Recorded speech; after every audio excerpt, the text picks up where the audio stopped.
Friends, কেমন আছো তোমরা সবাই? আশা করছি ভালো আছো, আমিও ভালো আছি। সবাইকে শুভ বিজয়া দশমীর অনেক অনেক শুভেচ্ছা রইল। তো আজকে আমরা বিজয়া অনুষ্ঠান দেখতে চলে এসেছি পূজার মাঠ মন্দিরে। তো এখানে মন্দিরের ভিতর থেকে বাইরে নিয়ে আসছিল প্রতিমাগুলি, আর এখানে বাবা আর বোন দাঁড়িয়ে দাঁড়িয়ে গল্প করছিল। ততক্ষণে মা আর দিদা রেডি হয়ে চলে এসেছিল মন্দিরে। তো এখানে একপাশে একটা দোকান মতো ছিল, সেই দোকানে বিভিন্ন ঠাকুরের মূর্তি, পূজার সামগ্রী, জপের মালা, ধর্মগ্রন্থ, ঠাকুরের ছবি, ইয়াররিংস, আরও অনেক অনেক কিছু, মালা, পূজার বিভিন্ন সামগ্রী সব বিক্রি হচ্ছিল। তো এখান থেকে আমরা কিছু ছবি কিনেছিলাম। তো এরপর বিজয় অনুষ্ঠান শুরু হয়ে গেল আর মায়ের বর। তো দেখে নাও তোমরা সবাই।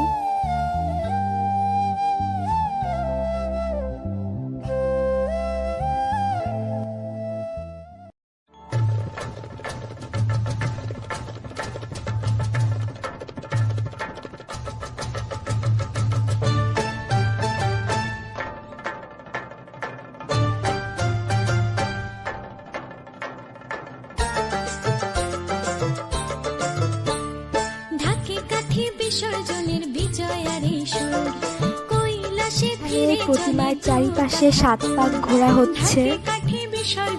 এখানে মা, বোন, দিদা সবাই আছে।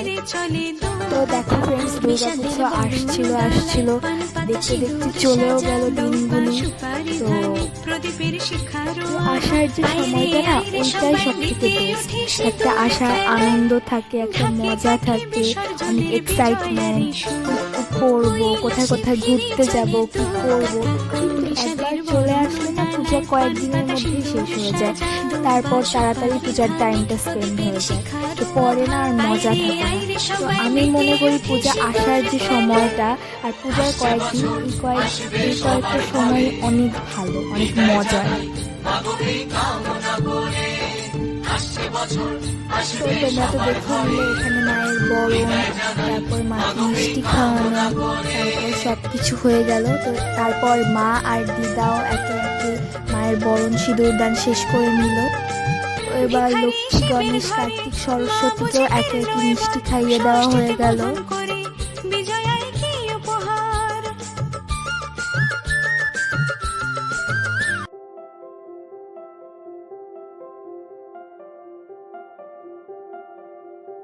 তো এরপর মা আর দিদা আমাকে আর বোনকে আমাদের মুখে সিঁদুর লাগিয়ে দিল।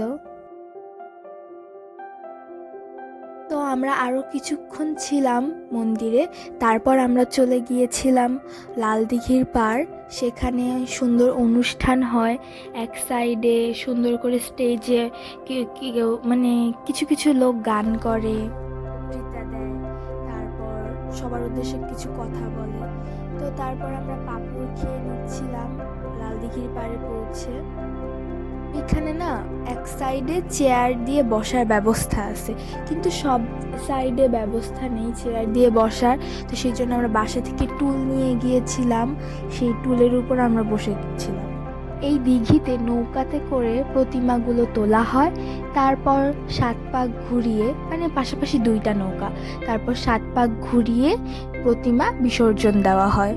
দিঘিটা যেহেতু অনেক বড়, তো দিঘিটার ডান কোনা, বাম কোনা, তারপর হচ্ছে সব কোনার দিকে, মাঝখানে বিভিন্ন জায়গায় জায়গায় হচ্ছে ঘোরানো হয় ৭ পাক। আর অনেক জায়গা থেকে, অনেক এলাকা থেকে প্রতিমা আসে। এটা আমাদের কাছে বিসর্জন হয়েছিল, তো আমরা এটা দেখে অনেক খুশি হয়েছিলাম।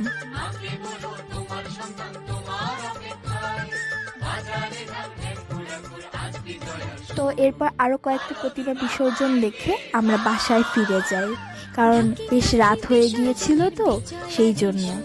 ফ্রেন্ডস, আমি যে এত বেশি লেট করে ভিডিওগুলো দিচ্ছি, ব্লগগুলো দিচ্ছি, তোমরা প্লিজ রাগ করো না। কারণ পূজা থেকে বাসায় ঢাকাতে এসেই আমার এক্সাম স্টার্ট হয়ে গিয়েছিল, অনেক পড়া, ফাইনাল এক্সাম। তো সেই জন্য এইসব করতে করতে আমি আর ভিডিও এডিট করার সময় পাইনি, কিছুই করার সময় পাইনি। তো এক্সামের পড়া পড়তে পড়তে আর সবাই অসুস্থ হয়ে গিয়েছিলাম। তো সেই জন্য বাই বাই ফ্রেন্ডস, সাবস্ক্রাইব করবে, নেক্সট ভিডিও তাড়াতাড়ি।